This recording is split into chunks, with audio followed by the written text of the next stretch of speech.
ऐसे कुछ लोग जो धर्म को, और दान अभी से नहीं है, दान तो सतयुग से चला रहा है, कुछ लोग ऐसे हैं जो धर्म विरोधी हैं, वो अफवाहें फैलाते हैं और अच्छा काम न हो ऐसी रुकावट पैदा करते हैं। लेकिन अच्छे लोगों को एक साथ मिलकर खड़े रहना चाहिए, अच्छे कामों को करते रहना चाहिए, क्योंकि जब अच्छे लोग अच्छाई छोड़ देंगे तो बुराई फिर से ज़्यादा हावी हो जाएगी। तो बुराई हावी ना हो उसके लिए जरूरी है कि अच्छे लोग एक साथ खड़े रहें। तो राजा से कह रहे ब्राह्मण, दान तो हमने आपसे लिया है, हमें 2 गाय नहीं चाहिए, हमें एक ही चाहिए, लेकिन यही चाहिए जो दान में लिए। अब राजा ने थोड़ा लालच देना शुरू किया, 1 गाय के बदले 4 ले लो, 10 ले लो, 20 ले लो, एक को बोले 1000 गाय ले लो, 1,00,000 गाय ले लो, लेकिन इसको छोड़ दो।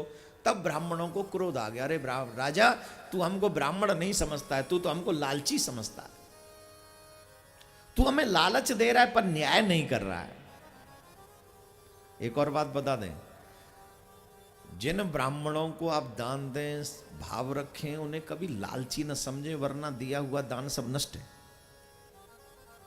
कोई काम का नहीं वो दान आपका। लालची वो होते हैं जो अपने लिए करते हैं, लालची वो होते हैं जो अपने ईगो के लिए करते हैं, लालची वो होते हैं जो अपनी परिवार के लिए करते हैं, लालची वो नहीं होते जो समाज के लिए करते हैं, लालची वो नहीं होते जो अपने धर्म के लिए करते हैं, लालची वो नहीं होते जो आपके बच्चों के लिए करते हैं, वो लालची नहीं होते। अब कथा कितना बड़ा दान देती है, यहाँ पर कितने लोग बैठे हैं जो ये कहते हैं हमने मच्छी खाना छोड़ दिया भागवत कथा सुन सुनकर। कितने लोग हैं जिन्होंने छोड़ दिया, एक बार हाथ उठाइए। ये भागवत सुन के ही छोड़ा है ना। अब ये बताओ, मच्छियों पे कितनी बड़ी दया कर दी भागवत ने, कितने लोगों से बच गई वो लोग कहते कथा कुछ देती नहीं। अरे भैया, अंधे हो क्या, आंखें खोलो, बहुत कुछ दिखेगा, भागवत बहुत देती है, ठाकुर जी की कथा बहुत कुछ देती है।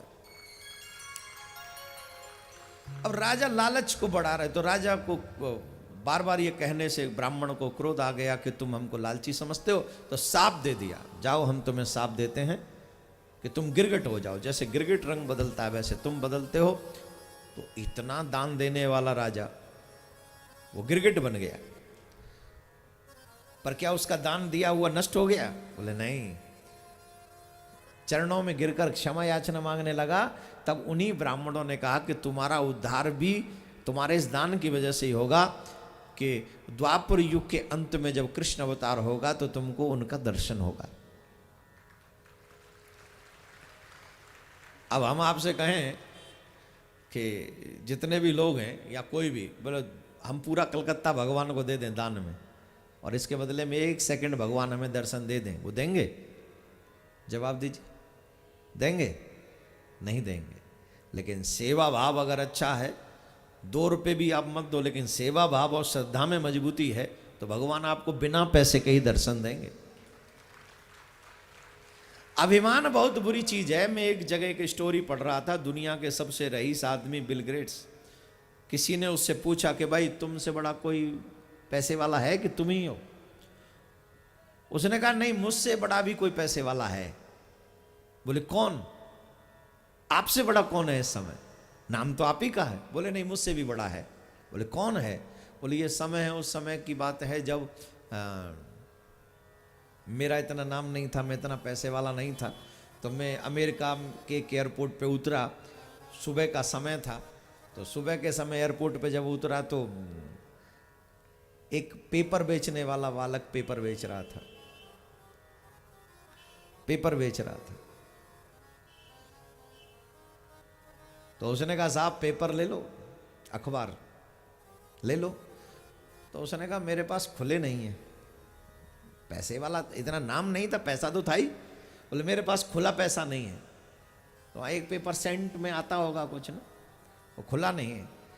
बोले कोई बात नहीं साहब, आप ये पेपर ले लो, एक्चुअली मुझे जितना प्रॉफिट करना था मैं कर चुका हूँ, ये मेरे बेनिफिट में से है, जो पेपर मैं आपको दूंगा ये बेनिफिट में, मेरे लाभ में से है। मैं तो मुझे जो चाहिए था वो मुझे मिल गया, अब एक्स्ट्रा लाभ हुआ है तो आप पेपर पढ़ लो। बिल गेट्स ने बिना पैसा दिए पेपर पढ़ लिया, पेपर ले गए। कुछ समय बाद फिर एक बार और आए उस एयरपोर्ट पे, फिर वही बालक से मिले, फिर उस बालक ने कहा कि आप ये ले लो पेपर। हाथ डाले जेब में, बोले खुले नहीं। बोले कोई बात नहीं, मेरा काम हो चुका है, आप ले लो।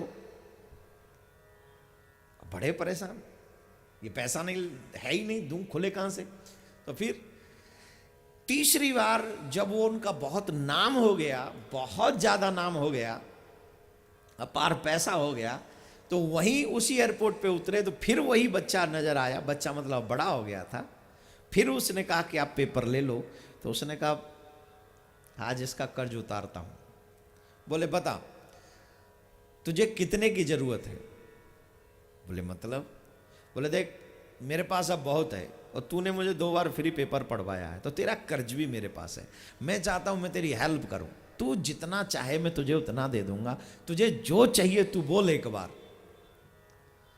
उस पेपर वाले का जवाब था, साहब मैंने दोनों दिन आपको पेपर अपने प्रॉफिट में से दिए हैं, और आज भी पेपर पढ़ना हो तो प्रॉफिट में ही पढ़ लो, आपसे मुझे कुछ चाहिए नहीं। कितने गजब की बात है कि दुनिया का सबसे रईस आदमी एक पेपर बेचने वाले को कह रहा है कि तुम कुछ ले लो, और उसने मना कर दिया कि मुझे कुछ नहीं चाहिए।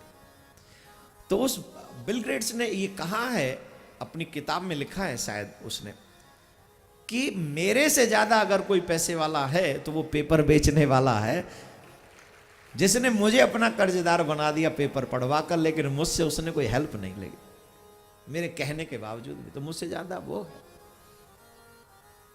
धनवान बड़े नहीं होते, जिसके कर्म बड़े होते हैं वो बड़े होते हैं, जिनका कर्म श्रेष्ठ है वो बड़े होते हैं। राधे राधे बोलना पड़ेगा, और जोर से बोलना पड़ेगा, और जोर से बोलना पड़ेगा। तो आज उस दान का प्रभाव है कि राजा नरक का कल्याण हो गया, भगवान श्री कृष्ण का दर्शन हुआ, और भगवान श्याम सुंदर ने उनके ऊपर कृपा करी है। बोलो राधे राधे। और भी कई प्रसंग आते हैं इसमें। बलराम जी जब गोकुल जाते हैं तो बलराम जी की गोकुल यात्रा है, और अनेक कथाएं हैं। मध्य में पौंड्रक नामक एक राजा था जो नकली कृष्ण बन गया, जो कहता था मैं ही कृष्ण हूं। ये कृष्ण तो नकली, देखो गजब की बात है, नकली गरुड़ बना लिया काठ का, उसमें पंख फिट करवा ली, और इंजन ही फिट करवाया होगा, कोई वैसे दौड़ेगा नहीं काठ का, और नकली अपनी 2 भुजा लगवा ली काठ की, और कहे मैं चतुर्भुजी कृष्ण हूं, तुम मेरी पूजा करो, सब मेरे पूजा करो। अच्छा बजे गजब की बात है। मैं तो सोचता हूँ कभी कभी भगवान क्या सोचते होंगे, जब कृष्ण क्या सोचते होंगे जब उनके आगे एक नकली भगवान खड़ा होगा, असली के आगे नकली खड़ा हो तो भगवान क्या सोचते होंगे। कभी कभी बड़ा आश्चर्य होता है। वो लीला देखने, अनुभव, सिर्फ कल्पना कीजिए उस लीला को कि नकली पौंड्रक खड़ा है 4 भुजा लेकर, 2 असली 2 नकली, और कह रहा है कि मैं कृष्ण हूं, और गरुड़ भी बनाया बाकायदा, मशीन फिट है उसमें, गरुड़ उड़ रहा है। नारद जी बोले आप नकली हैं वो असली है। बोले हाँ हाँ आप बहुत असली हो गए। आजकल भी कलयुग में आप देखते होंगे अपने आप को लोग भगवान का अवतार घोषित कर देते हैं। मैं पुनः आपसे कह रहा हूँ, अगर किसी दिन गलती से मुझ में भी घमंड आ जाए और मैं भी अपने आप को कह दूँ कि मैं भी कृष्ण का अवतार हूँ, तो उसी दिन से मेरी कथा सुनना बंद कर दीजिएगा, उसी दिन से।